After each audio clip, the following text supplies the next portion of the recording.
Amém. Boa noite, meus amados irmãos. Que a graça e a paz de nosso Senhor e Salvador Jesus Cristo seja com cada um de nós. As crianças podem se retirar para o culto infantil. E os demais irmãos, por favor, abram suas Bíblias em Apocalipse capítulo 2.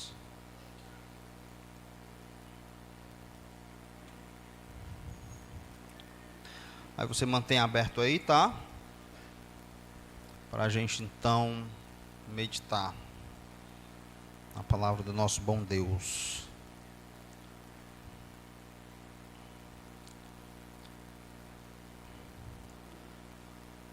Antes da gente continuar a leitura, eu quero lembrar que a irmã Cilda, está entre nós. Esteve uns dias doentes. Não sei se ela já veio domingo passado. Veio, né? Amém. Mas ela esteve aí quase um mês, sem poder vir por conta de enfermidade. E o irmão Pedro também está entre nós. Veio domingo passado também? Veio, né? Eu que estou desatualizado. Mas louvamos a Deus por isso. E agradecemos ao Senhor por sua bondade, estar cuidando do seu povo. Então hoje a gente tem que lembrar de orar por eles agradecendo a Deus. A gente sempre ora pedindo, né? Então lembrem de orar agradecendo a Deus por estar cuidando deles, restituindo a saúde e os trazendo de volta para a comunhão com o seu povo e poder prestar um culto. Tá certo? Então abra aí em Apocalipse capítulo 2. Vamos ler aqui o verso. O pastor Vladimir já fez a leitura, mas eu gostaria de ler o verso 1 e 2. Ao anjo da igreja em Éfeso escreve: estas coisas diz aquele que conserva na mão direita as 7 estrelas e que anda no meio dos 7 candeeiros de ouro. Conheço as tuas obras, tanto o teu labor como a tua perseverança, e que não podes suportar homens maus, e que puseste à prova os que a si mesmos se declaram apóstolos e não são, e os achastes mentirosos. Vamos orar mais uma vez. Deus amado e querido, confiamos inteiramente no poder transformador da Tua Palavra. Só ela pode mudar o nosso ser através da ação do Teu Santo Espírito. Só ela pode produzir santidade. Então te pedimos que o Teu Santo Espírito use a instrumentalidade da Tua Palavra para promover transformação, nos tornar a imagem do Teu Filho, para a Tua glória. Para que possamos, quanto igreja, proclamar as verdades poderosas do Evangelho que transformam a vida dos homens. Nos ajuda, Deus, a não trazermos má fama para o Evangelho, a não negarmos o poder que a palavra tem, através das nossas vidas. Age no meio do teu povo, em nome de Cristo, amém. Então a gente está vendo esse mês sobre o tema Faz-me um servo para a tua glória. Então sempre no mês de agosto, preferencialmente, nós temos um tempo de falar a respeito desse assunto e incentivar os irmãos a servirem a Deus.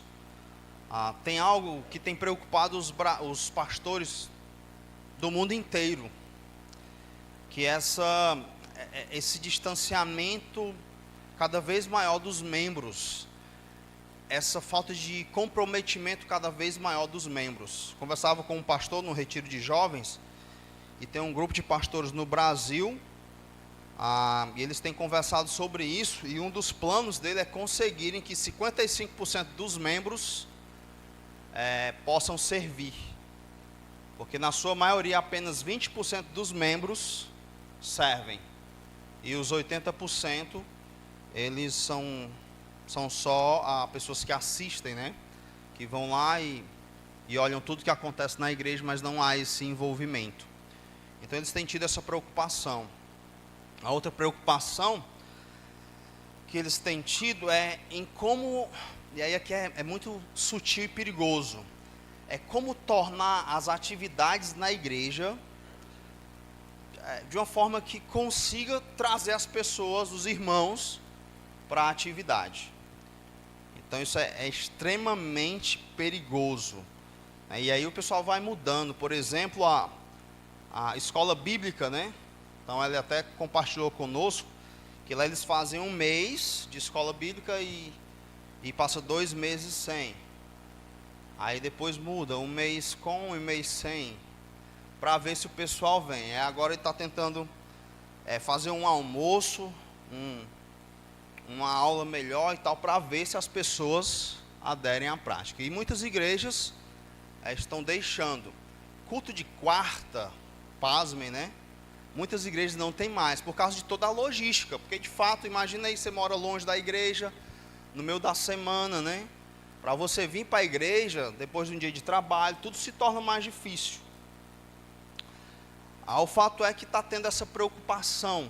Vamos ver se a gente cria um plano, algo mais atrativo para as pessoas virem para a EBD, ou um plano para a gente conseguir reunir o povo, enfim. E um plano para ver se as pessoas se envolvem na igreja e servem. Então, só 20% da igreja se envolve, faz alguma coisa, o restante, infelizmente, não faz isso. Eu diria que aqui na igreja não é essa a realidade de 20%, tem muito mais gente que serve, mas eu estou trazendo essas informações só para vocês terem uma ideia do que os pastores estão discutindo, né, no Brasil e no mundo, e enfim. E todo esse desânimo tem contribuído para o desânimo dos pastores. Então, cada vez maior existe um número de igrejas sem pastores. E quando eu converso com essas igrejas sem pastores, eu digo, vocês convidaram alguém? E aí eles, sim, já mandamos cartas para 3 pastores, mas nenhum deles aceitaram o nosso convite. E cresce cada vez mais o número de igrejas sem pastores. Então, qual é o movimento que eu consigo perceber nisso que tem me preocupado, e eu tenho colocado isso diante de Deus? É que a igreja ela vai desanimando, o obreiro também desanima, né? E aí um vai desanimando o outro e pronto. E quando vem os problemas, as dificuldades do dia a dia na vida de uma igreja, é melhor eu ir cuidar da minha vida, é muito problema e tal, e as pessoas também agem da mesma forma. Então eu quero que vocês lembrem de orar por isso, esse movimento que está acontecendo. As pessoas estão cada vez mais individualistas e mais egoístas também. E essa não é a mensagem do Evangelho. E aí trazer uma outra abordagem e chamar as pessoas para esse compromisso, para essa cobrança, isso acaba espantando algumas pessoas e até diminuindo o número de membros na igreja. E aí alguns pastores evitam falar desse ponto e cobrar as pessoas a uma responsabilidade no serviço a Deus. Então, sempre nesse mês a gente tenta falar sobre isso, para dar aquela chacoalhada não só nos irmãos, mas em nós, pastores também, porque também passamos por nossos momentos de desânimo, e às vezes dá vontade também de, não vamos mais fazer isso, não dá muito trabalho e tal, enfim. Então estejam orando por isso, e por esse tempo que a gente tem falado a respeito desse assunto. E hoje eu queria falar sobre a perigosa vida de servir a Deus sem paixão por Deus, né? Sem aquele amor por Deus, servir na sua obra. Então a gente tem aí 2 tipos de pessoas às vezes, né, na igreja. Você tem aqueles que não servem e tem aqueles que servem porque é o jeito. E claro, tem o terceiro grupo, que é o que nós almejamos que todos estejam, aqueles que servem a Deus pelo próprio Deus, com paixão, com amor no coração, por sua obra e por Ele. E aí geralmente você tem esses 2 grupos, um falando do outro, né? Aquele que não serve diz assim, é melhor nem servir, se é para servir sem vontade. Já ouviu isso? Eu já ouvi demais.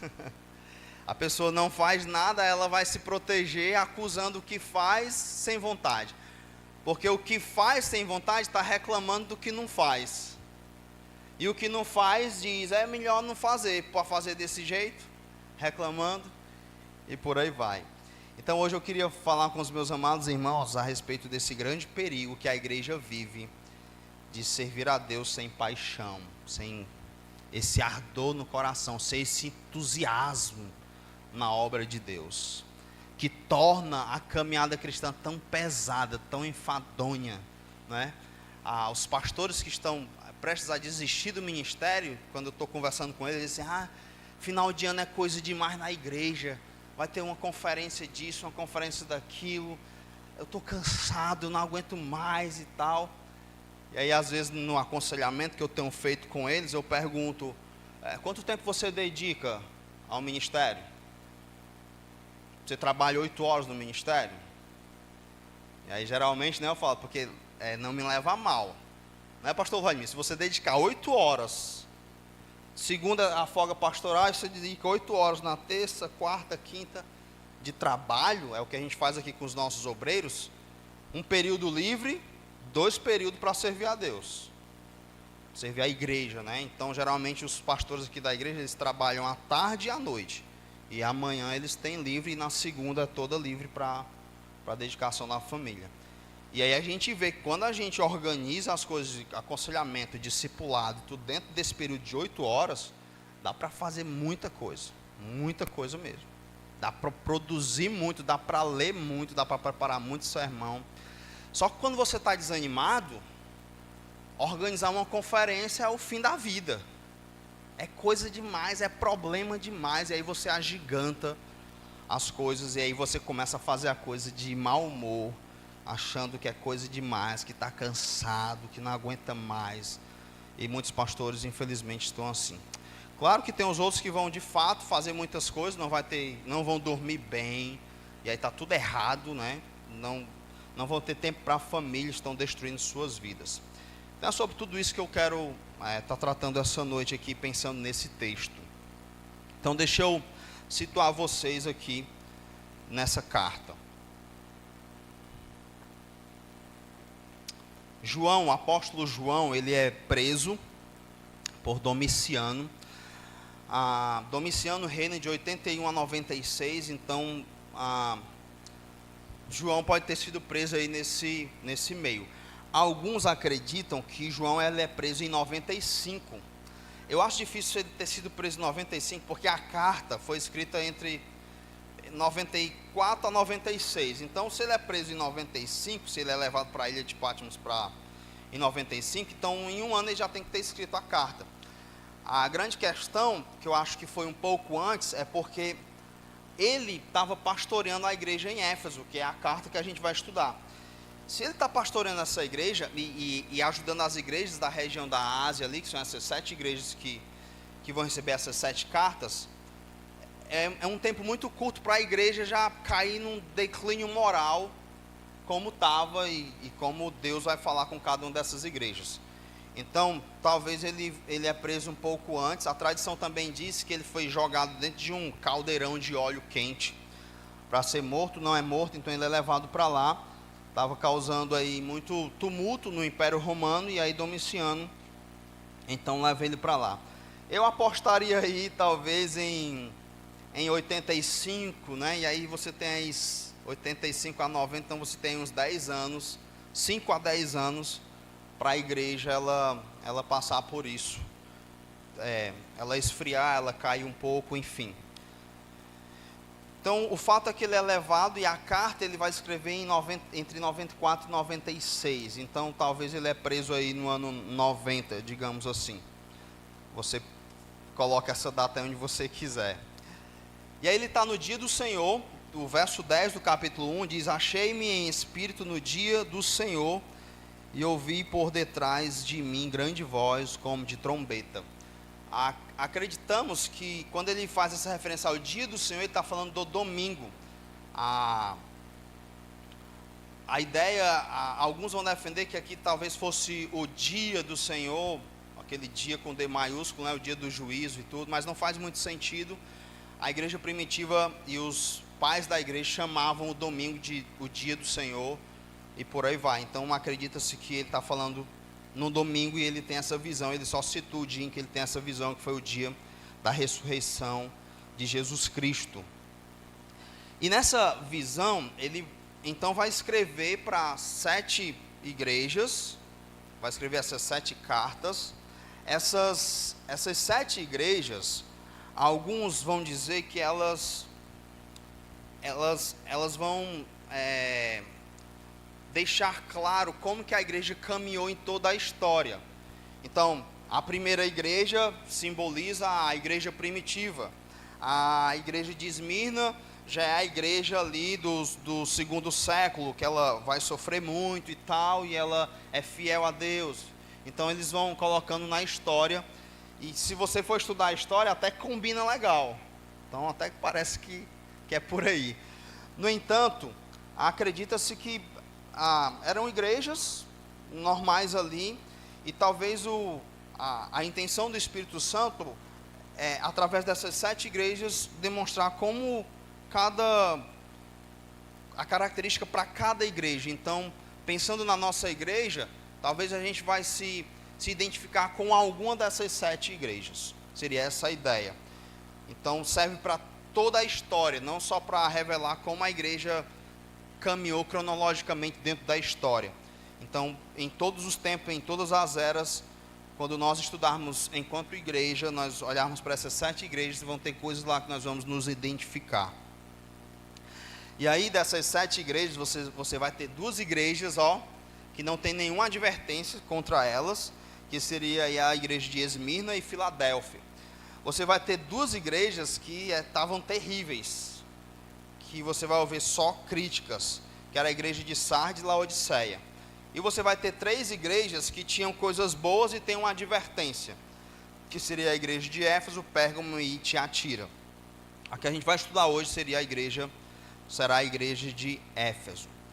Então, o texto começa dizendo: ao anjo da igreja em Éfeso, escreve. Esse anjo da igreja aqui, ele explica antes, no final do verso 20, que as 7 estrelas que ele tem na mão são os anjos das 7 igrejas. Então, a cena aqui que João vê é Cristo andando no meio das 7 igrejas, que são esses 7 candeeiros, que são as igrejas. Ele explica isso no verso 20 do capítulo 1. Ele está andando e ele tem na sua mão direita esses 7 anjos aí, que estão nessas 7 igrejas. E aí vem aquela questão: como é que é isso? Que anjo é esse? Então os intérpretes, eles vão acreditar que ele se refere aos pastores ou presbíteros das igrejas. Por quê? Porque anjo, em momento algum, ele lidera uma igreja. Então você não vai encontrar isso. E a palavra anjo, ela também pode ser traduzida como mensageiro. Então tudo indica que o anjo aqui seria o pastor sênior, digamos assim. Então ele fala que são os anjos das igrejas, e quando ele começa no verso 1, ele é mais direto. Ele diz ao anjo, a uma única pessoa lá, digamos assim, e aí talvez seria o pastor principal daquela igreja. Toda a igreja no primeiro século, ela tinha presbíteros, pastores, a pluralidade de pastores, mas sempre vai ter um pastor que lidera até os outros, ou pastoreia os outros pastores. E aí parece que ele escreve para ele. Só que essa escrita é diretamente para o pastor, no entanto, é para toda a igreja também. Por isso que no final da carta ele sempre diz: ouça o que o Espírito diz às igrejas. E aí quando fala as igrejas, está no plural, e dá esse entender de que abarca todas as igrejas de todos os tempos e todas as eras. E não somente a igreja em Éfeso lá. Aí ele diz mais: estas coisas diz aquele que conserva na mão direita as 7 estrelas e que anda no meio dos 7 candeeiros de ouro. Quando eu leio isso aqui, me arrepia todo. Por quê? Essa ideia de que ele tem na mão direita essas 7 estrelas, é a ideia de que ele está controlando, de que ele domina e que ele governa sobre os pastores e sobre a igreja, e ele está andando no meio da igreja. Então, às vezes, o pastor, infelizmente, ele cai na desgraça de achar que a igreja é dele, que ele faz o que ele quer, que ele usa a igreja como seu pequeno reino ali, estabelece seu pequeno trono falível ali, e ele quer dominar as pessoas. E o pastor tem que lembrar disso, que porque a igreja é de Cristo e o próprio pastor também é de Cristo e ele que está governando tudo. Então, na hora que Deus quiser me tirar daqui, Ele tira. Na hora que Ele quiser tá o fim do seu ministério, pronto. Que às vezes nós nos agarramos aquilo ali como se fosse nosso. E não é. Não é. A igreja é do Senhor e Ele governa a sua igreja como bem lhe apraz. E Ele também domina aí sobre os pastores que os servem. Tá certo? E está caminhando no meio da igreja. Então tenta imaginar aí, o Senhor está andando aqui entre nós agora, observando como está o nosso culto, ouvindo os nossos pensamentos e os sussurros do nosso coração. Incrível isso, né? Às vezes nós perdemos essa ideia do culto a Ele, de que Ele está entre nós, de que Ele está no nosso meio, Ele está recebendo essa adoração. E muitas vezes nós fazemos da igreja um lugar que não é um lugar de adoração. Criamos outra coisa na nossa mente e cometemos esse grande erro. Muito cuidado com isso, muito cuidado mesmo. Aí ele começa agora a falar dessa igreja, a igreja de Éfeso. Então ele começa dizendo no verso 2: conheço as tuas obras, tanto o teu labor como a tua perseverança. Conheço as tuas obras, tanto o teu labor como a tua perseverança. O Senhor conhece tudo que nós fazemos. Você já pensou nisso também?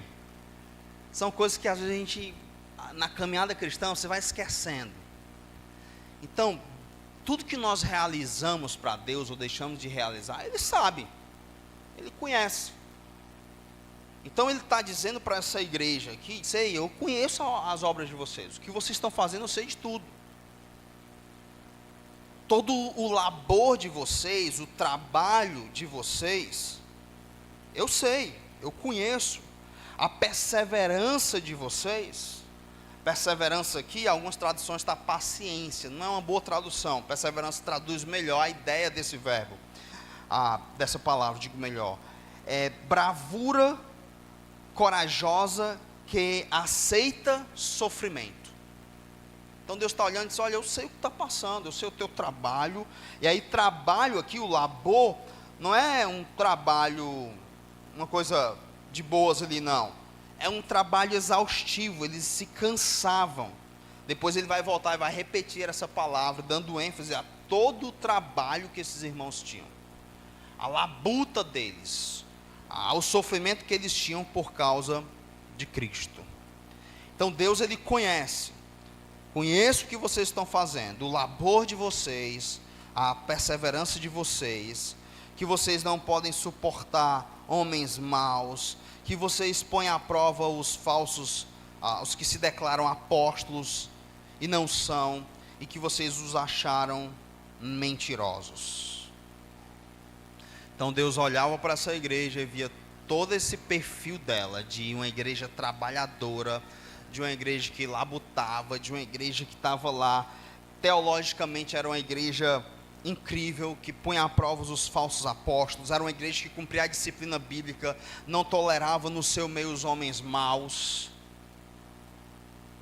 Quando você lê isso aqui, você fica assim, nossa, que igreja incrível, como eu queria que a minha igreja fosse assim.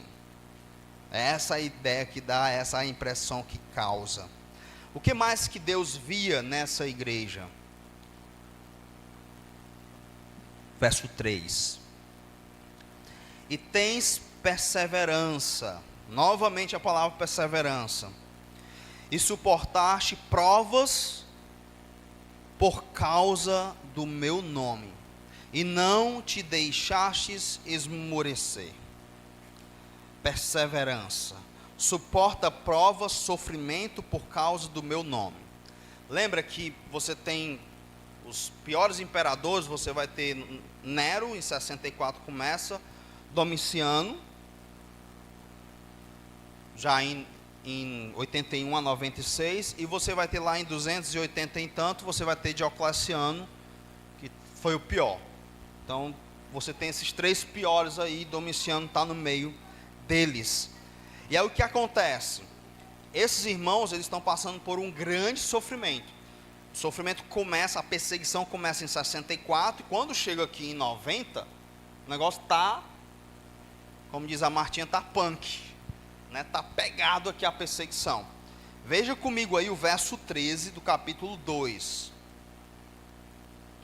Olha logo o verso 10 do capítulo 2. Falando do sofrimento que eles estavam passando. Não temas as coisas que tens de sofrer. Eis que o diabo está para lançar em prisão alguns dentre vós, para serdes postos à prova, e tereis tribulação de 10 dias. Ser fiel até a morte, e dar-te-ei a coroa da vida. Então veja o sofrimento que eles estavam vivendo. Agora olha só o verso 13 ainda do capítulo 2. Esse sofrimento é para a igreja de Esmirna, que era uma igreja joia. E agora você tem a igreja de Pérgamo, que é uma igreja que tinha coisas boas, mas recebe a advertência. Então olha só o verso 13. Conheço o lugar em que habitas, onde está o trono de Satanás, e que conservas o meu nome, e não negaste a minha fé, ainda nos dias de Antipas, minha testemunha, meu fiel, o qual foi morto entre vós, onde Satanás habita. E aí tudo indica que esse Antipas aqui seria o pastor, um dos pastores dessa igreja, a igreja de Pérgamo, e ele foi morto por causa da perseguição. E a igreja, mesmo vendo o seu pastor sendo morto, continuava firme. E Deus está dizendo, eu conheço tudo isso. Eu sei de tudo isso que vocês estão suportando por amor a mim. Eu conheço a força de vocês, a perseverança, a paciência em situações difíceis. Vocês estão suportando provas por causa do meu nome. E vocês não se deixam esmorecer. Eu acho isso aqui legal. Porque se tem um negócio que deve cansar, não são programações na igreja, é perseguição. Não é não? É perseguição. Aqui deve cansar de verdade. Você vê as pessoas que você ama sendo presas, mortas, chicoteadas, torturadas. Deve ser algo terrível isso aqui.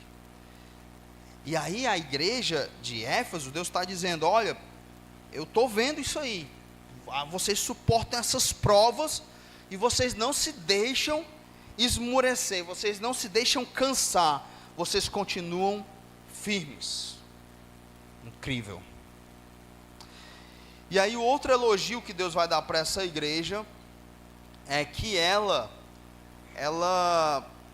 no verso 6, tens contudo a teu favor que odeias as obras dos nicolaítas, as quais eu também odeio. Então, esses nicolaítas aí, acredita-se que eles eram seguidores de Nicolau, que foi um diácono, empossado lá em Atos 6, provavelmente, né, os teólogos vão achar que é esse camarada, e ele conduzia as pessoas à libertinagem, usava a liberdade cristã para libertinagem sensuais. E ele vai ser citado em outras cartas também. Essa doutrina estava dentro da igreja, estava contaminando muitas igrejas, destruindo muitas vidas. E aí eles também odiavam as obras dos nicolaítas, e Deus diz, as quais eu também odeio. Então esses são os elogios à igreja de Éfeso. Olha, vocês trabalham, vocês perseveram, vocês põem à prova os falsos apóstolos. Muitas igrejas hoje não fazem isso. Então tem uns camaradas lá se intitulando apóstolos e ninguém faz nada. Na igreja de Éfeso eles iam ser colocados para correr. Os homens maus, os nicolaítas, que eram homens imorais, eles não toleravam, eles odiavam essas obras. E aí Deus diz, eu também odeio isso. Vocês odeiam o que eu odeio. Estão de parabéns. E aí vem a advertência no verso 4. Qual é a advertência? Tenho, porém, contra ti, que abandonaste o primeiro amor. Tenho, porém, contra ti que abandonaste o primeiro amor. A palavra abandonar aqui é a ideia de deixar ir, mandar embora ou desistir. Ela traz uma ideia de alguém que, tipo, relaxa, alguém que é omisso, né? Um comentarista disse que tudo isso sugere uma negligência voluntária. E aí esse pecado de omissão é tão fatal como o pecado da ação. Então, às vezes, nós vamos relaxando na nossa caminhada cristã, abrindo mão dos meios da graça. Quais são os meios da graça, pastor? Congregar, vir ao culto, vir às programações da igreja que geram comunhão e edificação, ler as escrituras diariamente, orar, jejuar. São disciplinas espirituais que vão mantendo o nosso coração ardendo por Deus. E às vezes nós vamos deixando essas coisas por N motivos, vamos deixando para lá, empurrando com a barriga, e o nosso coração então vai esfriando. Essa igreja aqui, com tudo isso que ela fazia, com todo esse labor, com todo esse trabalho, eles estavam ou tinham abandonado o primeiro amor. Incrível, né? Para mim isso aqui é paradoxal, não é, pastor Vladimir? Como é que uma igreja exemplar dessa abandona o primeiro amor? Paradoxal. Como é que a gente consegue assimilar as duas coisas? Meus amados irmãos, é possível você fazer muitas coisas para Deus sem nem ser um crente. É possível você fazer muitas coisas para Deus só porque você sabe fazer, sem paixão, sem devoção nenhuma. É possível trazer um ímpio aqui, ele expor um texto muito melhor do que eu.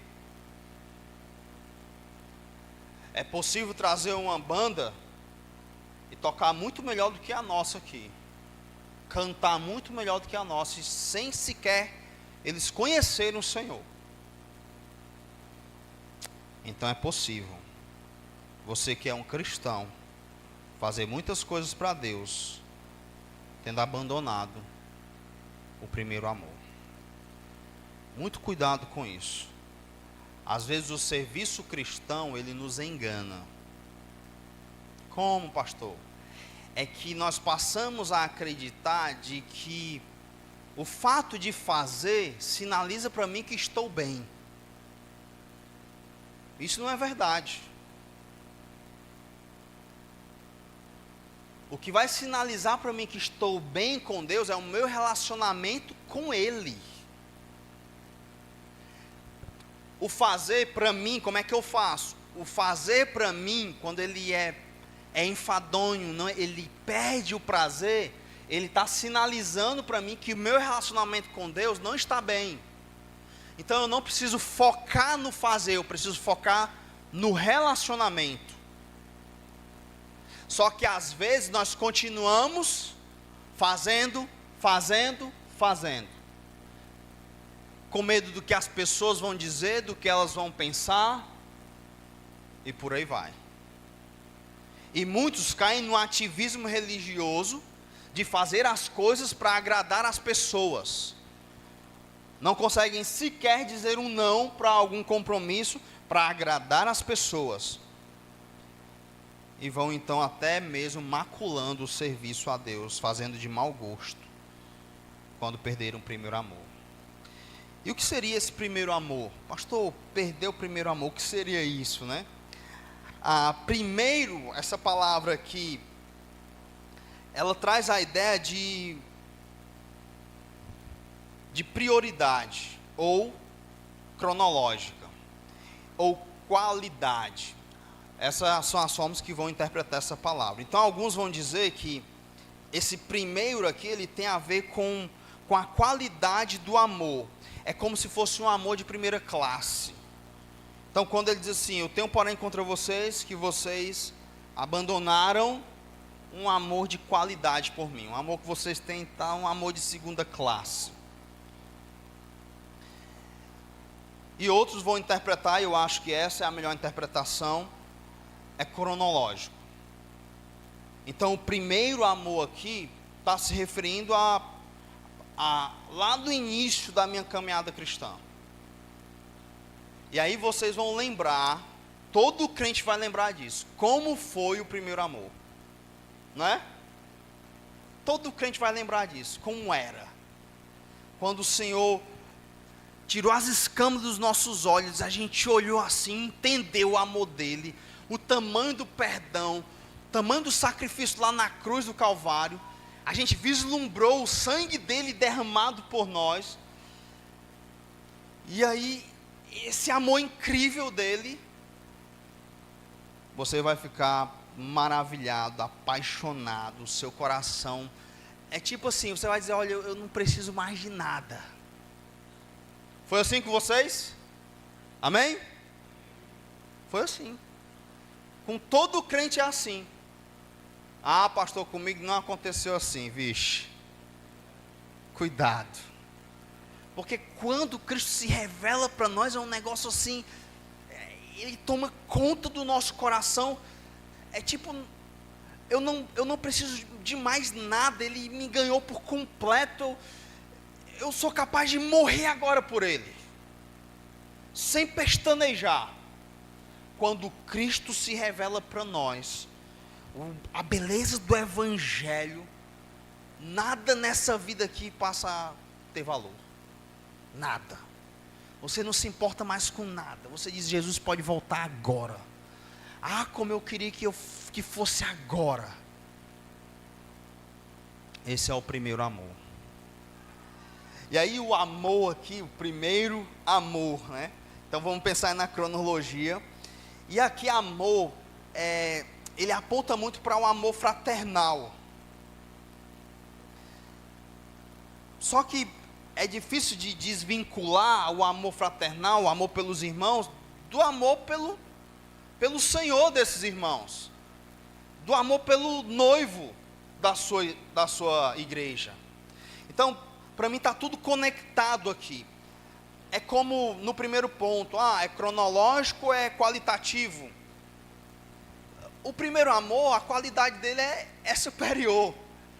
Então está junto ali. É o primeiro amor que é um amor de primeira classe, não é? E o amor é um amor pelos irmãos, que também é um amor por Cristo. Então, o amor por Cristo me induz a amar os irmãos. Lembra? Pedro, tu me ama? Pois cuida das minhas ovelhinhas. É sempre assim. Por isso que, quando nós nos distanciamos da igreja, e não servimos a igreja com amor, isso repercute no nosso relacionamento com o Senhor, ou melhor, não é que repercute, é que revela como está o nosso relacionamento com o Senhor. Então, quando eu estou bem com Deus, estou amando o Senhor, estou vivendo esse primeiro amor, eu vou realizar todas essas obras, todo esse trabalho, todo esse labor, todo esse sacrifício com amor, por causa do meu relacionamento com Ele. E aí, o fato da gente não servir, ou o serviço ser algo tão difícil, isso revela para nós o nosso relacionamento com Ele. Entenda, eu posso realizar esses trabalhos, esse labor, sem amor, certo? Mas não existe a ideia de eu amar sem realizar esse trabalho. Deu para entender? Então, pastor, tem gente que faz todo esse trabalho, mas não ama, então é melhor nem fazer. Não é esse o raciocínio. A ideia é que existem dois tipos de cristãos só: os que estão fazendo sem amor, e os que fazem com amor. E os que não fazem nada não são cristãos. Deu para entender? Então não se esconda atrás disso. É melhor nem fazer. É por isso que eu não faço nada. Porque para fazer de mau gosto, Cuidado com o seu coração. Não se esconda atrás disso. Então, se você não faz nada, como é que pode? Jesus é teu Senhor e tu não serve a Ele? Então Ele não é teu Senhor. Então tu nunca experimentou o primeiro amor, não serve o seu povo, a sua igreja. Como é que pode isso? Não existe isso. Não existe cristão assim. Existe cristão que está fazendo sem vontade, que é o caso deles aqui. Existe o cristão que faz com vontade, certo? Então muito cuidado com isso, muito cuidado. E o que Deus vai dizer para eles? Aí vem um grande perigo. Deus os orienta de como eles devem resolver isso. No verso 5, lembra-te, pois, de onde caíste. Quando foi que isso começou? Essa frieza. Arrepende-te e volta à prática das primeiras obras. Então nota que ele é algo bem subjetivo, porque é o amor, né? É o sentimento ali. Mas Deus encara isso como um pecado. E Ele manda você se arrepender e voltar e praticar as primeiras obras. E aí eu penso que essas primeiras obras também é difícil de saber o que seria, porque eles já realizam todas as obras. Concorda? Eles já trabalham. Então o que eles vão fazer? E aí eu penso que essas primeiras obras é exatamente isso. Lá no início da nossa caminhada cristã, como a gente realizava isso? Com fé, com amor, com dedicação, porque você está vislumbrado com a obra de Deus. É tipo, eu descobri o que Deus está fazendo, eu largo tudo aqui e corro para lá. Isso me fascina, isso me encanta. Não é? Não, essa é minha obrigação. É porque eu sou crente e tenho que ir para o culto. É porque eu sou crente e tenho que ler a Bíblia todo dia. Não, esse é o meu fascínio, é a minha paixão. E aí, meus amados irmãos, o grande perigo de fazer a obra de Deus sem paixão, sem esse primeiro amor, é que nós podemos atrair para nós e para a nossa igreja o juízo de Deus. Como que Deus trata isso? Quando nós olhamos para essa igreja, eu não sei vocês, mas eu fico assim assustado, porque eu olho para essa igreja aqui, para esses irmãos aqui, para o que eles faziam, como eles realizavam essas obras, eu fico assim, eu estou muito longe disso aqui. Eu estou muito longe. E aí, a forma como Deus vai lidar com isso, vai tratar isso, Deus não permite que eles façam as coisas sem amor. O padrão de Deus não é baixo. Às vezes nós pastores, liderança, a gente baixa o padrão, porque rapaz, é tão difícil gente para fazer as coisas. Se a gente for exigir que todo mundo faça feliz, faça com amor, não vai ficar ninguém, então deixa assim mesmo. Só que Deus não é assim. Deus diz, ei, se arrependa. Eu estou vendo o que vocês estão fazendo, o trabalho de vocês, o esforço de vocês, como vocês perseveram no sofrimento, vocês não se deixam cansar, vocês são incansáveis, mas eu tenho algo contra vocês, é que vocês estão fazendo tudo isso aí sem amor. E se vocês não se arrependerem e voltar e praticar as primeiras obras, escuta isso, irmãos, eu venho a vocês, venho a ti e moverei do seu lugar o teu candeeiro, caso não te arrependas. E remover o candeeiro, lembra que o candeeiro eram as igrejas. É tipo, eu vou destruir vocês. Vocês não vão mais ser igreja. E aqui, cuidado com isso, porque hoje em dia, tem várias igrejas, né? E você só pensa assim, não, eu só vou para outra igreja ali.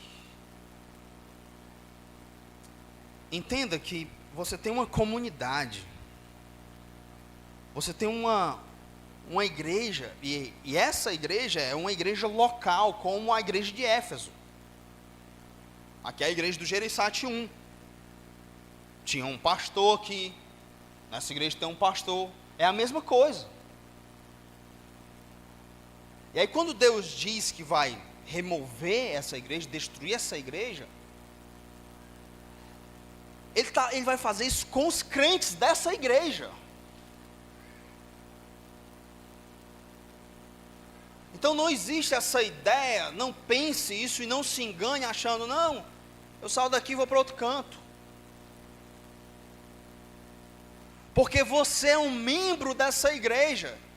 E nesse juízo de Deus, e aqui eu não estou nem pensando no juízo de Deus de nos fulminar, de matar cada um de nós, não, mas de remover. Ele vai então nos deixar a nossa própria sorte, vai nos entregar a nós mesmos, seremos alvos fáceis para Satanás, o pecado nos dominará e nós seremos destruídos, não conseguiremos mais proclamar as mensagens verdadeiras do reino, porque nós vamos desanimar, nosso coração vai esfriar, não vai fazer mais sentido para nós. Eu falo isso, meus amados irmãos, eu tenho 30 anos de crente, e eu já vi isso acontecer muitas vezes. Pessoas que foram exemplos de fé para mim, quando eu era jovem, eu olhava para elas, nossa, quando eu crescer eu quero ser que nem aquele irmão ali, quero orar que nem fulano. Eles perderam isso. Por isso você tem que pastorear seu coração todo dia. Todo dia. Hoje à tarde eu orava, Deus, me ajuda a entender o que o Senhor quer fazer, para eu não gastar minha vida naquilo que o Senhor não quer. Ajuda o meu coração, se eu estiver desanimado, me mostra isso. Revela a frieza do meu coração para mim, Deus. Uma das coisas que me ajuda muito é como eu faço meu devocional. Todos os dias você deve fazer o seu devocional e essa conexão com as Escrituras, como Deus fala com você, lá no seu quarto. Ah, pastor, Deus faz tanto tempo que não fala comigo, eu leio, não consigo aplicar nada na minha vida. Quando a gente passa por provas, não é? E eu vivo muito isso no aconselhamento bíblico. Aí os irmãos, pastor, acabei de ler isso aqui, olha o que Deus disse para mim. Olha como Deus falou comigo. Nossa, isso é incrível. Pois é, isso era para acontecer todo dia. Todo dia o nosso Deus fala conosco, porque está aqui a palavra dele. Só que às vezes a gente faz esse momento de devocional, quando faz, e para você não foi nada, você só cumpriu tabela, você só cumpriu uma parte da sua vida religiosa. E aí o seu coração está esfriando, morrendo, e você está nem aí. Aí as coisas de Deus se tornam enfadonhas, cansativas, pesadas. Não tem mais aquela empolgação, aquele ânimo. Vocês não lembram não, quando a gente se converte? Ei, não tem nada na igreja não. Eu lembro que na minha mocidade a gente foi apelidado de os caçadores de culto, porque não tinha culto no sábado na igreja. Aí a gente saía atrás de culto. Tinha culto na igreja, vamos atrás de culto. A gente ficava inventando programação para a gente se encontrar, porque era gostoso estar com os crentes, não é? Não, quero estar com o pessoal da igreja e tal. Ah, carnaval, não tinha retiro de carnaval, vamos lá para a casa do pai, vamos ficar lá todo mundo. A gente fica lá, aí a gente passou 4 dias comendo pão com mortandela e cajuína, era o que a gente sabia cozinhar. Mas era bom estar com os irmãos, essa paixão. Aí depois, né, o negócio vai esfriando, não sei se eu vou, não sei se eu, não. Você não tem aquela paixão, o que tem lá? Então, percebam que não é pela uma atividade, é pelo que Deus está fazendo, meus irmãos. Então pastoreie o seu coração. Não acredite nas mentiras que sua mente produz. Não, sabe como é, né? Não, tal, não, é porque é assim mesmo e tal. Eu vivo essa luta direto. Comecei o sermão falando dos pastores, as tentativas ou as tentações de tornar as coisas atrativas para ver se os crentes vêm.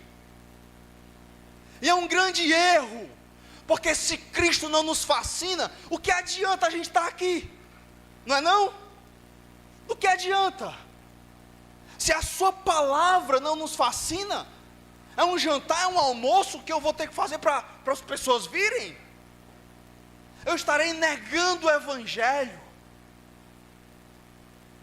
O povo de Deus que conheceu a Deus, a mensagem da cruz. Paulo diz aí, quando ele vai para Atenas, Paulo vai todo com um discurso filosófico. Aí foi um fracasso, é tanto que não teve nenhuma igreja plantada em Atenas, apesar de algumas pessoas terem se convertido. De Atenas ele está desanimado, muito desanimado, ele vai para Corinto, arrasado. Quando ele chega em Corinto, Deus anima ele, mandando Priscila e Áquila, e aparece do lado dele e diz, se anima aí que eu tenho muito povo nessa cidade. Aí depois ele escreve para os irmãos em Corinto. Sabe o que ele diz? Ei, quando eu fui ter com vocês, eu fui cheio de tremor. Mas eu me propus uma coisa, nada saber entre vós. Não quero saber. Vocês sabiam que as igrejas modernas, quando elas vão plantar uma igreja, elas fazem um estudo no local, para saber o tipo de música que as pessoas gostam, para saber como é a rotina das pessoas, para poder formatar uma igreja dentro dos moldes, que parece uma empresa, né? Para poder, se a galera lá curte jazz, curte pagode, né? Aí vai ser esse o estilo do louvor e tal. Então eles formatam a igreja todo no molde para atrair as pessoas. Aí Paulo diz, quando eu fui ter com vocês, nada me propus saber entre vocês, a não ser Cristo, e este, o quê? Crucificado. Não usei linguagem de sabedoria, nem de persuasão, para não anular a mensagem da cruz. É Cristo crucificado. O crente é para estar assim, morrendo de fome, de ganância por Deus e por seu reino, de paixão. Vai ter isso aqui, é o povo de Deus, vai ter edificação, vai ter palavra lá, eu estou dentro. E eu sou fascinado com isso. Eu sou animado com o que Deus está fazendo. A obra que Ele está realizando, eu quero muito isso, eu quero fazer parte disso. Essa é a minha paixão, essa é a minha vida. Não, a minha vida não é o que eu sou lá fora. A minha vida é em torno do reino. O reino é minha prioridade. Eu busco em primeiro lugar o seu reino e a sua justiça. E as outras coisas, depois elas são acrescentadas. Essa é a minha identidade. A minha agenda é em torno do reino. Não, o cristianismo não é um programa de final de semana. Não, é a minha vida. É por Ele que eu vivo e por Ele que eu morro. Se arrependa se você não vive assim. Se você abandonou o primeiro amor. Se arrependa hoje, você que está desanimado. Você que não toca mais nas verdades de Deus. E as verdades de Deus não fazem mais sentido para você. Porque senão Ele vai vir e vai remover o candeeiro. Sabe, umas coisas que eu tenho muito medo, quando eu começo a flertar com o pecado, eu sempre penso assim, estou flertando com o pecado. Na nossa cabeça, quando você flerta com o pecado, somente quem é viciado em algum pecado, ele pensa assim, não, eu vou pecar, aí eu me arrependo, depois eu sigo. Ele pensa desse jeito. Eu vou pecar, me arrependo, depois eu sigo. Peço perdão. Eu já vi gente dizendo assim, não, eu peco, eu peço perdão, pronto, está tudo resolvido. Você nunca pensa que Deus pode remover o candeeiro. Que pode ser a última vez que você vai pecar e vai ter arrependimento. Deus pode entregar você a você mesmo. Então cuidado com isso. Você não já ficou impressionado por alguém que você admirava a fé, e depois você viu essa pessoa desviada? Essa pessoa caiu no adultério e você fica assim, nossa, como é que pode isso? Pois é. Acontece. Porque abandonam o primeiro amor. E depois não servem mais para nada, não são sal nem luz. Se tornam sal insípido que só serve para ser pisado pelos homens. Vivem uma vida sem luz, sem graça. Nem o mundo quer eles e nem mais eles servem para a igreja. Não deixe isso acontecer na sua vida. Se arrependa essa noite. Você, cristão, que não está servindo, desanimado. Ou então você que está fazendo, mas você sabe, lá no seu coração tem amargura. Você não tem prazer. Não é a sua vida. Você não olha para as coisas do reino com essa paixão. Se arrependa essa noite. Deus, na sua graça e misericórdia, está te avisando isso. Se arrependa, antes que seja tarde demais. Hoje pode ser a sua última chance. Você sabia disso? Pode ser a última chance. Deus falando com você. Mude de vida. Abandone esse pecado, essa frieza no seu coração. Deixe de me servir sem prazer. Deus dizendo para você, eu vejo tudo que você faz. Joia para você. Mas você faz sem amor. Sem devoção. Você tem que se arrepender e voltar a praticar as primeiras obras. Porque senão eu vou remover o seu candeeiro. E você nunca mais saberá o que é me servir. Que Deus, em sua graça, visite nossa igreja essa noite, com arrependimento, sacudindo os crentes que não estão servindo, estão desanimados, enchendo nosso coração de paixão pelo Senhor. Vamos orar. Senhor, nos ajuda, Pai, a te servir como apaixonados por ti.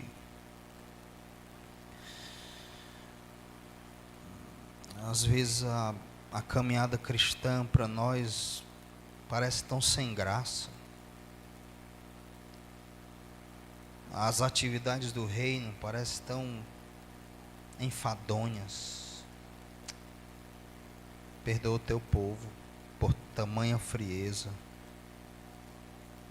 E enche nosso coração de devoção, de amor pelo teu reino. Aquele amor, aquele primeiro amor, quando o Evangelho nos encantou. Não deixe isso morrer em nós, que a mensagem da cruz, o Cristo crucificado, esteja sempre em nossa mente, em nosso coração.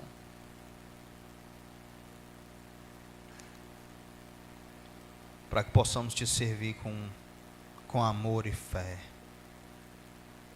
Nos ajuda, Pai. No nome santo e precioso de Jesus Cristo. É que eu te oro. Amém.